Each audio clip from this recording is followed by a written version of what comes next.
evening, my little Brussels sprouts. Welcome to my dressing room, which is really just a spare bedroom in my house. My name's Stephanie, I'm a type 1 diabetic, and today I'm going to be talking about type 1 diabetes and alcohol. So I was supposed to be ready at 6:30. I was supposed to pick up the girls about 20 to 7, and we were supposed to go to the place where we were going to meet up at 7.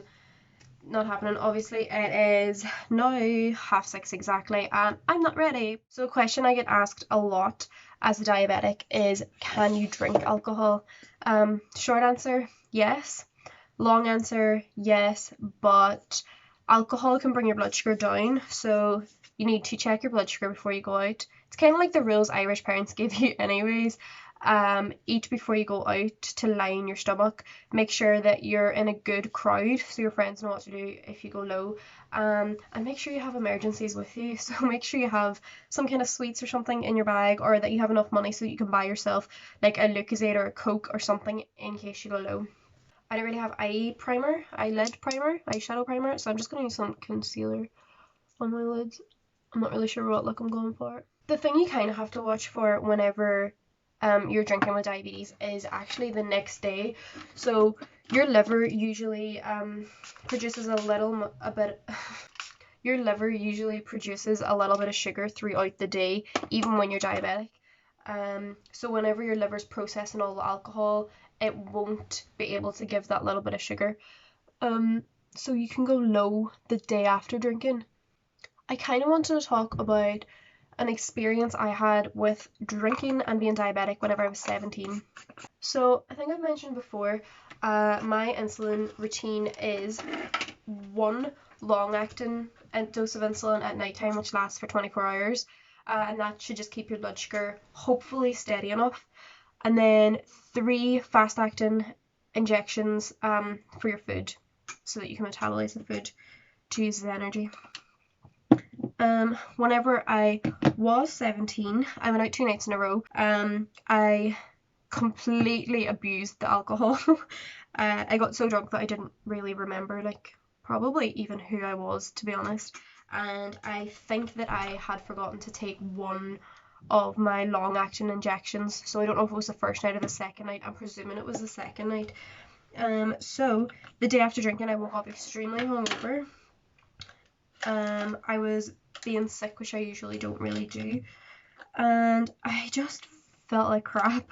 Your body usually breaks down carbohydrates for energy, but whenever there's no carbohydrates there, your body starts to break down fat, and a byproduct of this breakdown is known as ketones. It's very dangerous because the amount of ketones can build up in your body, and then they become toxic to your organs and to your heart. So I was rushed to A&E. My organs were shutting down, and I spent, I think it might have been 3 or 4 nights in the hospital. So just to explain that a bit further, on the night that I didn't take my long-acting insulin, my blood sugar would have continually started to rise, and then because that sugar couldn't get into the cells, my body would have been breaking down fat to use, and because it was breaking down fat at the speed it was, the ketones were building up a lot. So this led to a life-threatening condition caused by diabetes called diabetic ketoacidosis, or DKA. Although it is life-threatening, if it's caught early enough, like mine was, thankfully, because my parents were so vigilant, you can get treated in hospital with insulin and a drip filled with saline and a little bit of glucose. So you can completely come out of it fine with no complications as long as you get it early enough. So yeah, you're advised to kind of keep an eye on what you're drinking. You're advised to drink spirits rather than anything too sugary. However, I do love a good cocktail. So what I kind of do is just keep a really good eye on my blood sugars. Make sure that I take insulin. It's not really advised to take insulin with alcohol, just because alcohol can bring your blood sugar down as well. But I found that if I'm drinking a cocktail or something, I can take a little bit of extra insulin, because usually I've eaten just before, or I'm eating with the cocktail for dinner or something. So I'll just take a few extra units and then check my blood sugar throughout the night. So when I talked about advice there, it's advice given to you by the diabetic team whenever you're starting to drink at about 17, 18. I've just realised how hard it is to actually do your makeup and talk at the same time. I don't know, do I look crazy? This looks like a lot. This actually looks kind of cute. Oh no. Has that been in the way the whole time? Oh, that's a reflection. Okay, this is my sister's top. Cute, I love the sleeves. And then this is my top. I think it says a lot about me and my sister. So this is what I wore.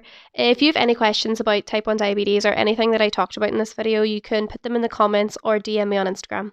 And I love a good whiskey.